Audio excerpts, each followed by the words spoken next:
do have good news for you. We just opened our first Connecticut location in Stamford, so you'll have to come by on us.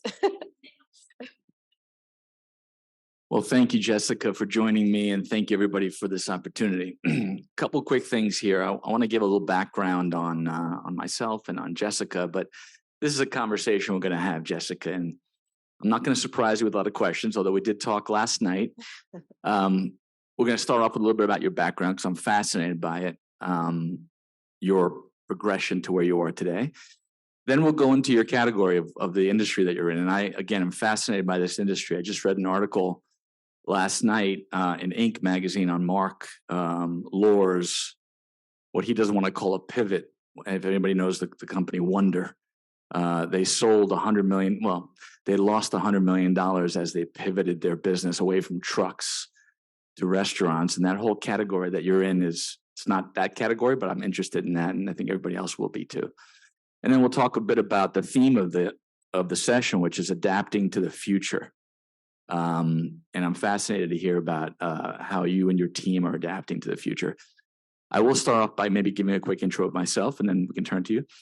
I'm coming at this conversation from a technology perspective. I've been in technology for quite a while, many more years than I would care to remind myself.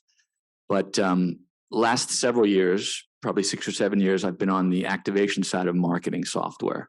Spent a lot of time at a company called Sprinkler and then Talkwalker, and now a company called Uptempo. And what I found fascinating about the technology category that we're in there at Sprinkler and Talkwalker was consumer insights and how to engage with customers based on what the gentleman before said about content being user-defined content. And much of that content is out there. It's just tapping into that.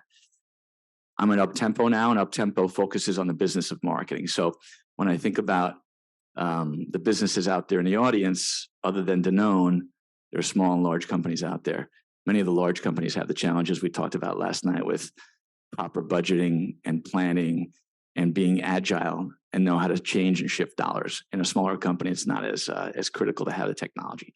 Having said that, we'll have this conversation. I'm looking forward to it. So please, if you can start off by talking about yourself and your background, and then we'll talk about the business that you're in. Sure. So I've spent my entire career in the food industry. I've worked both in CPG and the restaurant side of the business. I've worked at brands like Kraft and Dole, but also large QSR brands like Taco Bell and Burger King prior to joining DIG, which I'm just curious by show of hands, how many of you are familiar with DIG or formerly known as DIG? Okay, this is more than I would have expected. Okay, that's good to know. So for those of you who may not be familiar, we operate around 30 restaurants in the Northeast. Most of those are in Manhattan, but we do have some in some outer markets, including Boston, Philly, now Connecticut, New Jersey. But really the concept is a very vegetable forward, fresh, fast casual, although we don't really consider ourselves to be a traditional fast casual. We really consider it to be a modern food company. But each restaurant is operated by chefs, and we really pride ourselves on the scratch cook nature of our menu. So before we get into the business and the category, I'm really fascinated about your background. How did you decide to leave big corporate America and get into a startup, late stage startup company like the one you're in? Well, I had never heard of DIG when the opportunity was presented to me. So I said, okay, let me just go in and experience it for myself. And when I tried it, I was absolutely blown away by the product and the affordability of it. And so I was just really attracted to the mission of the brand, which was to make healthful food accessible to more people. And I think the reason why the interest was mutual is because while that mission has been focused around the Northeast, we have an opportunity to really scale that and have experience working on brands at scale. So it was kind of a perfect match in that sense. Fascinating. I've been with large software companies. In 2011, I joined small startups. I've done 6 of these, and it's been fun working for small companies. So that's why I'm drawn to the innovation definition here for everybody. So let's talk about your industry and maybe the history of the organization itself. Tell us about the category. Tell us about the competitive landscape. Tell us about how the company evolved to where you are today. Yeah, so Dig has been around for more than 10 years and was really at the forefront of innovation at the time when the concept launched. The idea of kind of building bowls was still relatively new and innovative. And so the business was really built off of delivering an affordable office lunch to folks in Manhattan. And so that was really disrupted by COVID. And so, when COVID hit Manhattan, the business basically came to a halt. And so the team really had to pivot and try a lot of new things to survive that. And so coming out of the other side of that, we had an opportunity to really rebuild the marketing organization to help reimagine what this business would look like post COVID. And one of the realities that hit was that office occupancy was not going to fully recover. And so all of those folks who were coming down for lunch were now spending half, if not more, of their time at home. And so what we've had to do is really reimagine uh, who our customer is and where they want to be served. And so that has changed the way that we have positioned the brand. It has changed the way that we talk about day parts and how do we, be more relevant to people at different times of the day, different days of the week, and really just meet them where they are. So it's been a really interesting evolution. I think it's affected even our real estate strategy, which is why you see us operating in new markets. And so we've launched new products to be more relevant to those guests. So, for example, we've just recently launched a kids menu, which is totally new for us. We launched a Dig Dinner Box, which is a pickup solution for people who are looking to feed their family um, healthful food when they're during their busy week. So, we've had to quickly evolve to be more relevant. So when we talk about evolution and we talk about market pressures and pressures from the business, what has that meant to the team that you have? I know you've been there for how long now? Just since August. Since So August. So what have you seen that the team had to adapt and adopt to before you got there and since you've been there? yeah, so I mean, effectively, we rebuilt the marketing function in the time that I've been with the organization. I think a couple of themes is one, everyone has had to broaden the scope of how they look at their impact to the business. And I would say that we've built a marketing organization that is much more oriented around revenue. And it is a balance around building brand.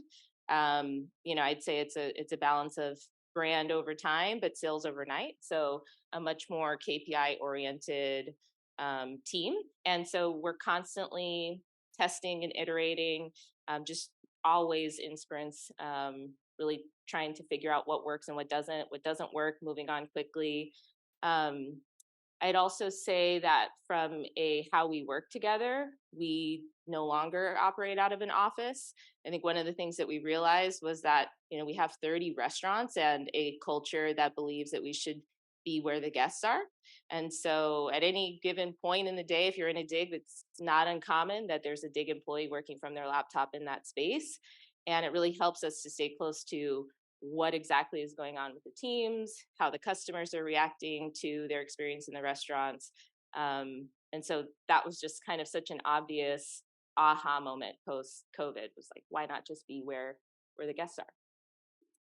Yeah, interesting, very interesting. So as Uptempo with software, we are in the business of helping marketing run like a business. So we focus on the plan aligned to the tactics, aligned to the funding and the always on reconciliation. So you know where your marketing dollars are so that you can actually pivot those dollars. And in the consumer packaged goods industry and retail, issues like supply chain or consumer demand shifts, acquisitions, things like that.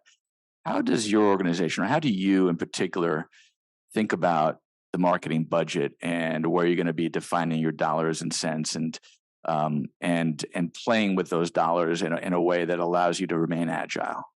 Yeah, I think in times of change, times of crisis, sometimes organizations get really focused on what we perceive to be what we can control, which is lower funnel tactics, really spending the money where you can prove the impact. But it does really all go back to what Raphael was saying earlier.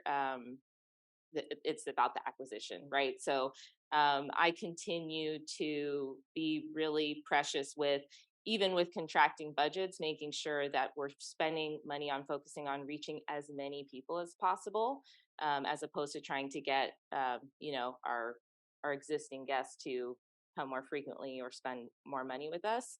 That's certainly always going to be a key part of the business, but um, when you when it comes to brands at scale, it's really about getting as many people to experience it, and that will pay off on the frequency side down the line.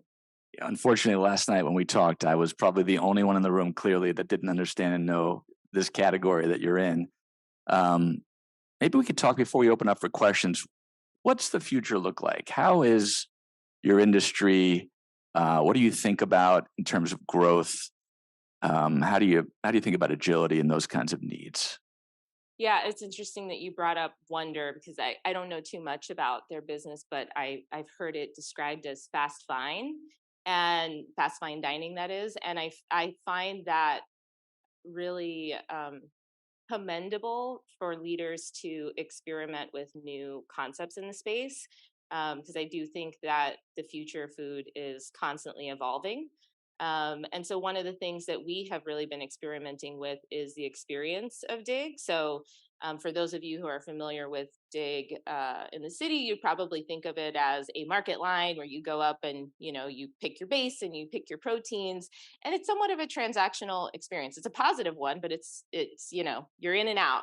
But with this Stanford location that we just opened, it's actually what we would consider half service. So it's kind of a new and emerging space in the category, which means you might go up to a counter and place your order, but you're seated and we serve you on plateware. We offer a more broad assortment of alcoholic beverages and fresh baked desserts in house. And so I do think it's interesting to keep an eye out on the brands that are really looking at different ways of delivering value to guests in the space, whether it's ghost kitchens or new service models. So um, it's a new data point for us. We just opened that space on the 24th of August. So it's been, or April. So it's been less than a month.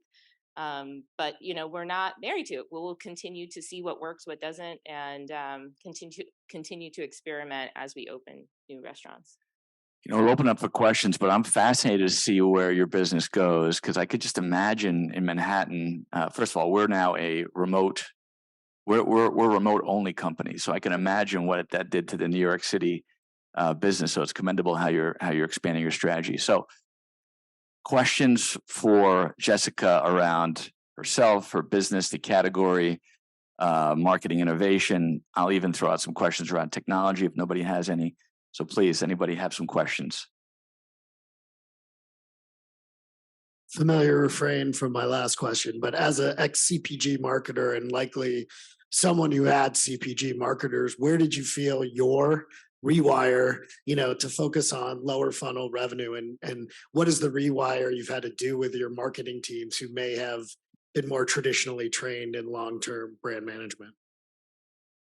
Um, well, the rewire, I would say, has been in really orienting the team around having a commitment to driving revenue in restaurant, which maybe for a traditional brand marketer, they have been focused on KPIs tied to the channels that they drive, right? Whether that's email or social or impressions on a particular campaign.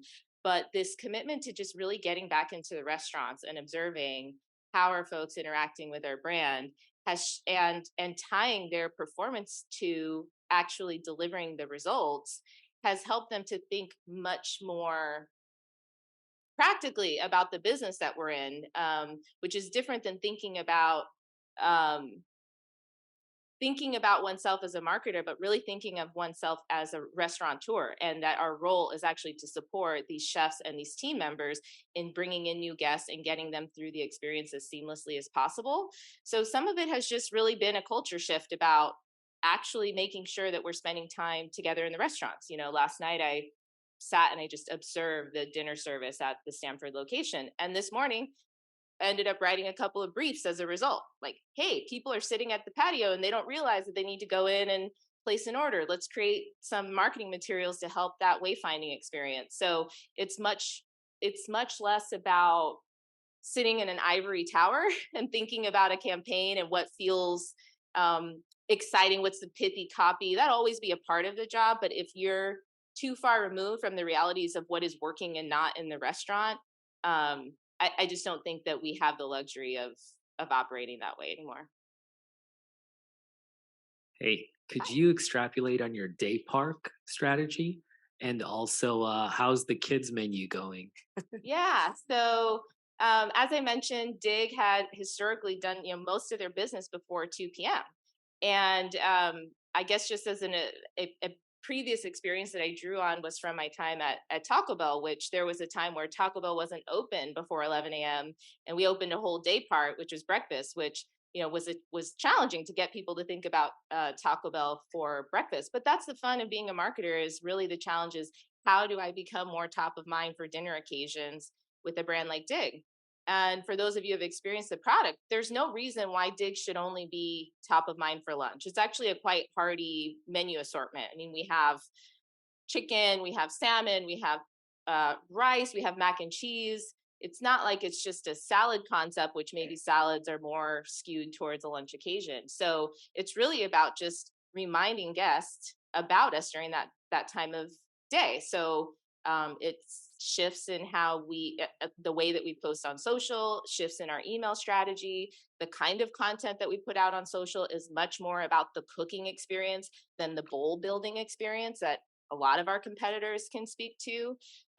It's literally launching products called dinner specials, dinner box, just like really reinforcing that time of day with our guests. And then the kids' meals are doing really well. And I'm a mom. I have twin girls that are 3 years old. And so I remember when I first sat down with the Dig team, and we serve vegetables. That's something we do really well.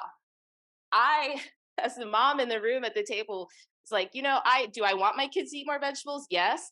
Do I want to have that fight in a public restaurant? Not necessarily. My mindset when I'm trying to order from a menu is like, what will they eat so that we can have a meal in public in peace?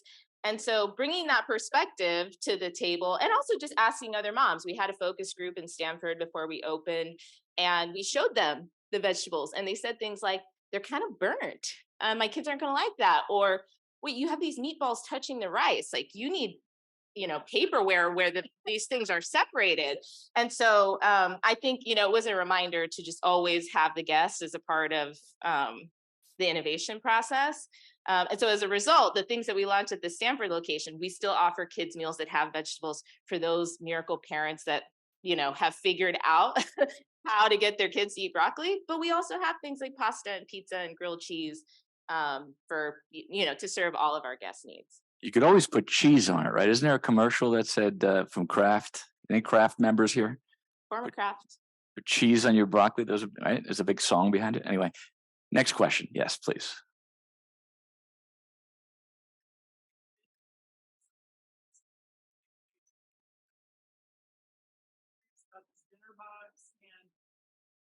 What comes to my mind is, I know it's a whole different business model, but have you thought about being a place where a parent could go to build a week's menus and not just take home one night, the box, but be a kitchen where you could interact with the chef that day and choose the different elements to bring home.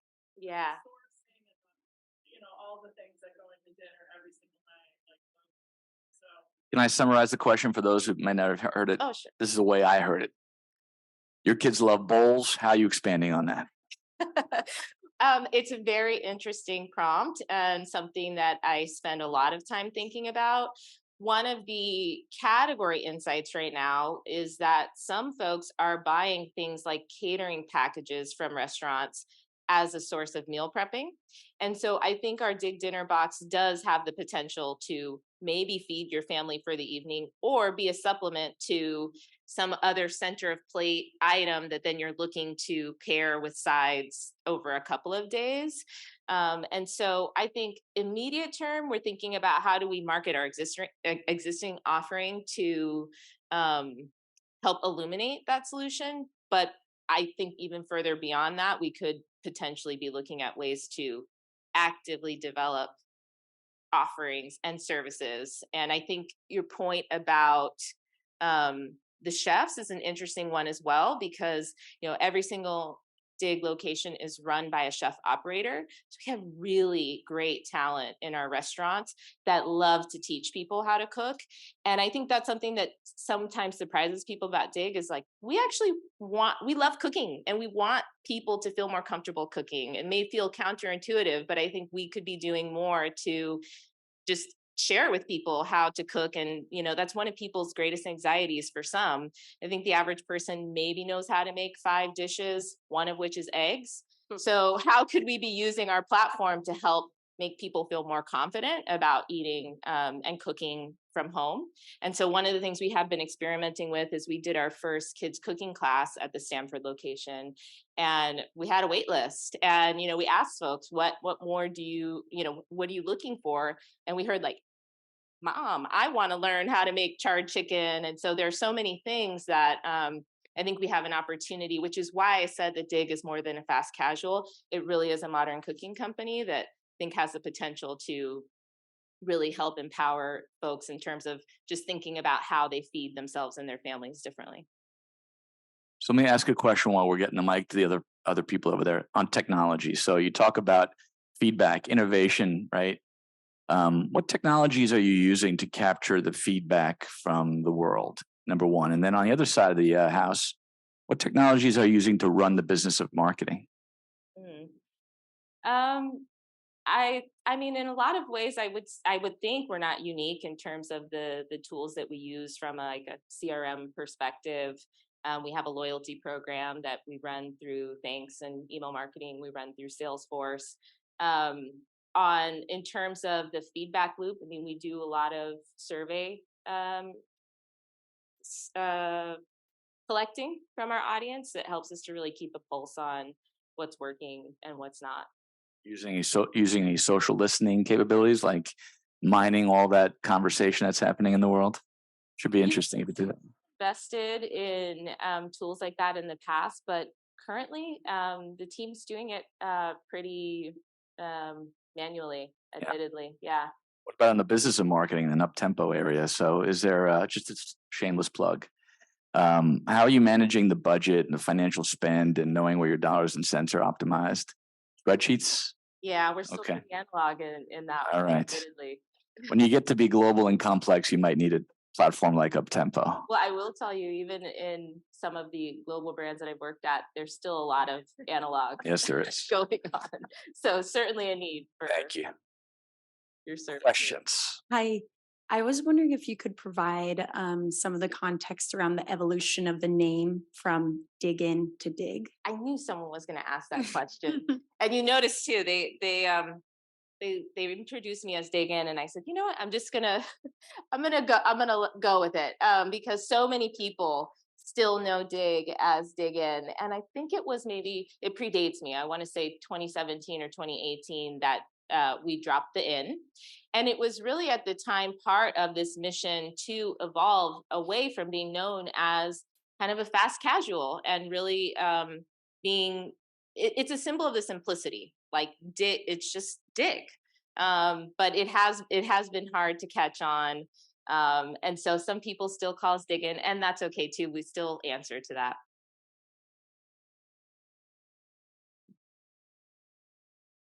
More questions? Yes, I see some. Yep.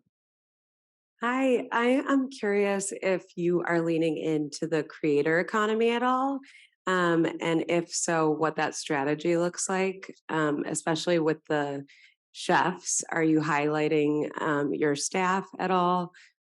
Yeah. So if you have the opportunity, please follow us on Instagram, and what you will see are our chefs front and center. So that was a shift that we've made in the past couple of months, which was that we realized, lots of agencies reach out and want to introduce us to influencers and make those connections. But really, the influencers in our business are working the line every single day.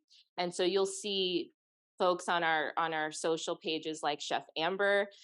She's been with our business over 5 years, and she trains new team members at Dig. Chef Patrick. A lot of the chefs in our restaurants have amazing culinary backgrounds and have worked in fine dining, and so to have them come and bring their diverse experience, it's really great to just like, I've been there. We just grab a camera, and actually sometimes we'll put one on them and just have them go to work, and we'll ask them fun questions like, hey, what would you make a bowl for Pedro Pascal? Or, what would you make for Rihanna? And the stuff that they come up with is just organically hilarious, and our audience really connects with it.